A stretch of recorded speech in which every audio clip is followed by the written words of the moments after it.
Game of Thrones, 8 times natural talent beat hard work.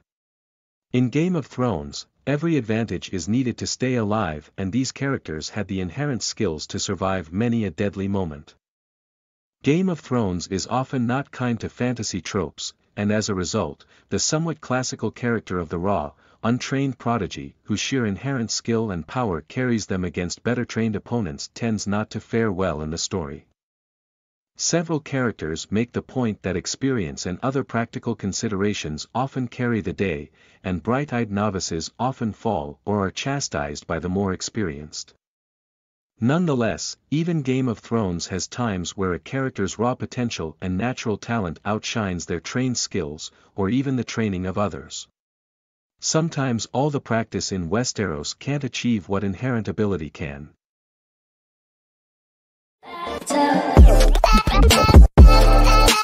8. Bran's warging far exceeds others.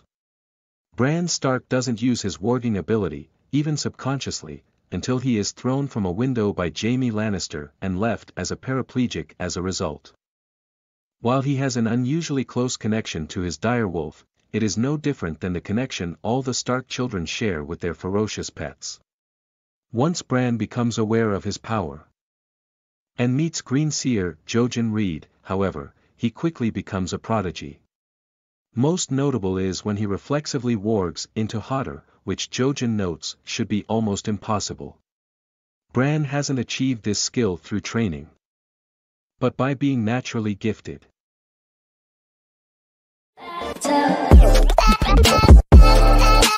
7. Daenerys's Valyrian blood lets her ride Drogon.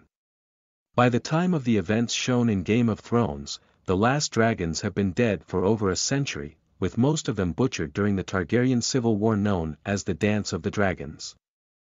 As a result, Daenerys is forced to rely on stories and her natural connection with her dragons to tame them. When the attack of the Sons of the Harpy draws Drogon to the pit in Meereen, Daenerys is able to climb the dragon and fly away, becoming the first dragon rider in decades. This is largely due to her Valyrian blood, rather than any time spent taming the previously wild dragon.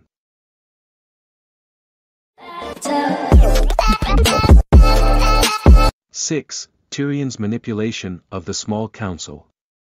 When Tyrion Lannister first arrives in King's Landing as Hand of the King, one of his first orders of business is to find out who on the council is more loyal to his sister. To this end, he tells Varys, Littlefinger and Pycelle each a different notion of whom to marry Princess Myrcella to, and Cersei's furious confrontation confirms that Pycelle is the traitor. All three men have been playing the game far longer than Tyrion, and have spent far more time and effort amassing influence and knowledge. Nonetheless, Tyrion's natural cunning allows him to play them all, to Littlefinger's fury.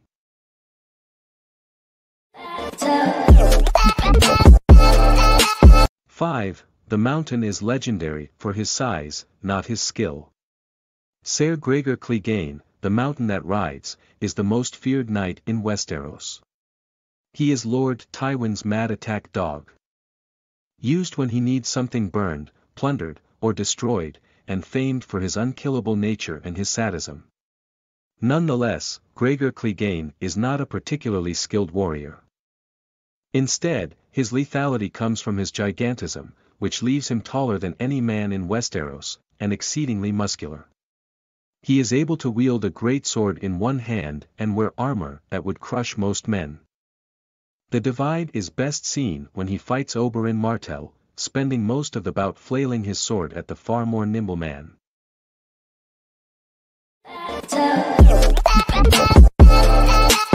4. Arya doesn't use her faceless men's skills to kill the Night's King. Arya goes through one of the most intense bouts of training with the faceless men in seasons 5 and 6, learning to lie, steal, change her face, and kill silently, as well as the Order's religious rites. She spends over a year with them, learning their skills. In her most notable act in Season 8. However, Arya does not use these skills. When she kills the Night King, aside from a dagger hand switch requiring some skill, she primarily kills him by sneaking and running, which she is shown to be naturally gifted at, and a simple stab.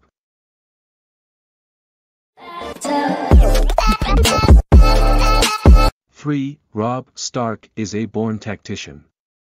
During his campaign in the Riverlands and Westerlands in the War of the Five Kings, Robb Stark earns a reputation as the Young Wolf, a battlefield commander who never loses a battle, even against more experienced soldiers such as Jaime Lannister. While Robb has doubtlessly had an education that included battlefield maneuvers, he is best known for his prodigious natural talent. He goes up against numerous commanders who have had far more time to study war than himself and beats them through intuition and his bond with Grey Wind. Ultimately, however, he is done in by inexperience at strategy and diplomacy.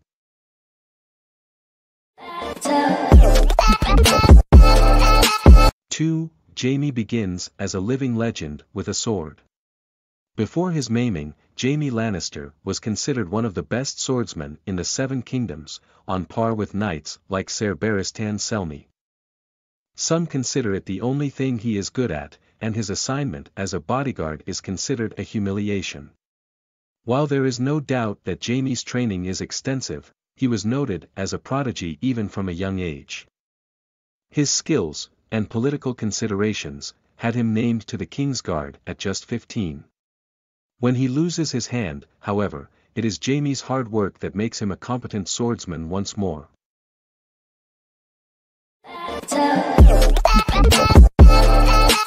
1. Daenerys doesn't need her skills to kill the Khals. During her time as a Khaleesi, conqueror, and Queen of Meereen, Daenerys Targaryen learns a great many skills. She is able to command, wield firmness and compassion, mislead others, inspire loyalty, and fight with dragons. Ultimately, when she is kidnapped by the assembled Khals of the Dothraki, who threaten to torture her to death, she needs none of these. The Khals are so below Daenerys that all it takes is her inherent fire immunity. Rather than any of the complex tricks she has learned, Daenerys simply pushes over a brazier and sets fire to the building they are in, burning all of the Khals alive and leaving her unharmed.